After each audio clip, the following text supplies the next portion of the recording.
Welcome back to Media7. Here's a news story that may have slipped past you. On his recent foray to Europe, and when he wasn't getting urgent overnight polls on teacher cuts, Prime Minister John Key signed a partnership agreement between New Zealand and NATO.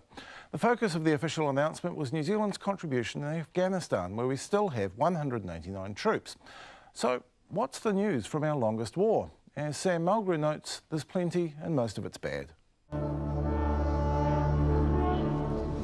This was Afghanistan's bloodiest day since December. Suicide bombings in Kandahar targeting civilians, 23 dead, 50 wounded. And just 2 days after John Key got cosy with NATO, the coalition botched another airstrike in the remote Logar province, 7 women, 11 children dead. In Pakistan, unmanned US drones killed Al-Qaeda's second-in-command and 29 other so-called militants.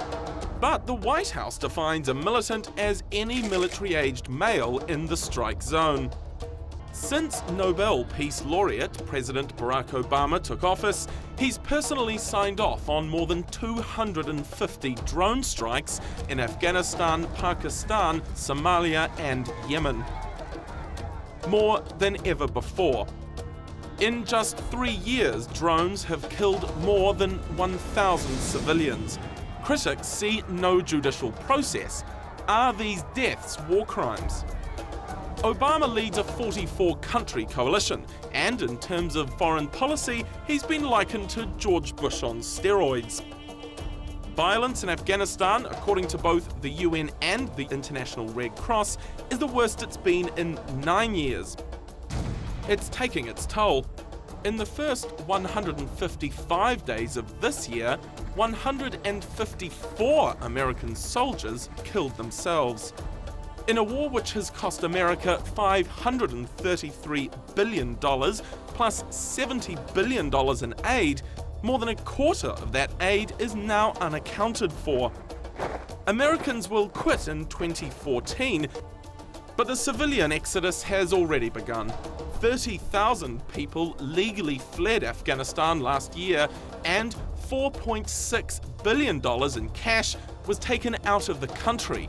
That's comparable to the country's entire annual budget. I'm joined now by security commentator Paul Buchanan, who watches the war so you can concentrate on MasterChef. Welcome, Paul. Thanks for having me. Afghanistan is barely a ripple in the news diet here. Is it any more present in America? I mean, it's their war. No, but it's diminished considerably, and part of that is a simple lack of interest. The war has, gone on for a very long time. But more importantly, Obama has played it in such a way that it's now gone off the front pages. What he's done is he's trumped the Republicans in this electoral season on national security. And he's done that by drawing down on 2 very unpopular wars that went nowhere at the end of the day. And then he's become the assassination president. He does these targeted assassinations. He signs off on all of them. As a result of that, the Republicans cannot say anything on national security.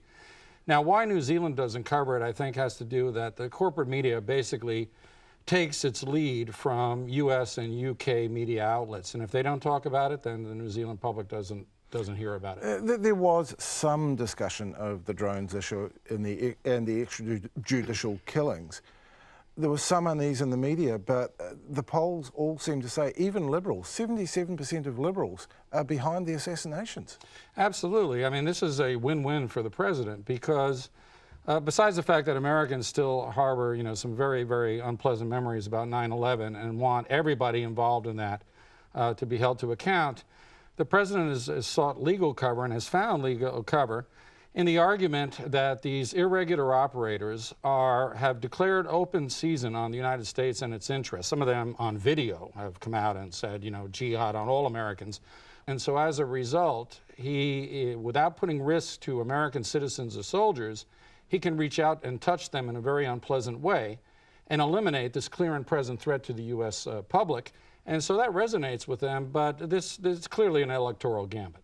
So he's neutralised the issue in a political sense, but he hasn't solved all the problems implicit in that war. What other stories do you think should be more prominently reported? it's very clear that it's all over but the shouting in Afghanistan. And then the question becomes, what is the next regime going to look like? It's going to be a post-Karzai regime. Most of the Karzais are going to flee because they've set new records in nepotism and corruption. And so they and their millions are leaving. And whatever happens afterwards is going to have to include the Taliban. Now, we were talking about, or the clip was showing some drones. Let me just point out that the drone strikes on Afghan Taliban are targeting the militants, not the moderate Taliban. And in some cases, the moderate Taliban, it has been let known to them that they were targeted, actually targeted, and then they decided to move on and find someone of a more militant persuasion. Well, that's done by design. If you kill off militants, then the moderates are the guys who are going to do the negotiating with what is ever left of the Karzai regime, and they're the ones that are going to be sitting on the table to set up the post-Karzai regime. Do you think the news audience in the US in particular is ready for the idea of moderate Taliban? I don't think Obama's attempted to sell that message yet. Is he going to have to? He may. The United States is now in very quiet, direct talks with these Taliban, and it's being brokered by Pakistan. So, we could go off on a sidebar about the bad relationship with Pakistan, but Pakistan plays both sides of the street. They are brokering the talks because Pakistan needs to have some sort of stability on that border so it can concentrate on India.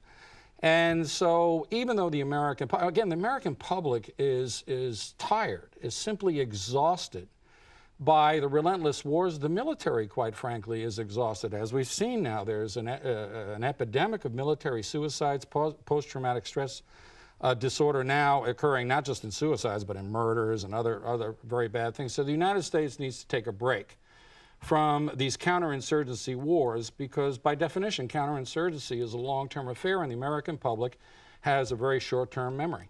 Thank you, Paul Buchanan. Thanks also to Matthew Hooton, Bryce Edwards and Mike Williams, and to you for joining us. We'll be back with Media7 at the same time next week. Until then, goodbye.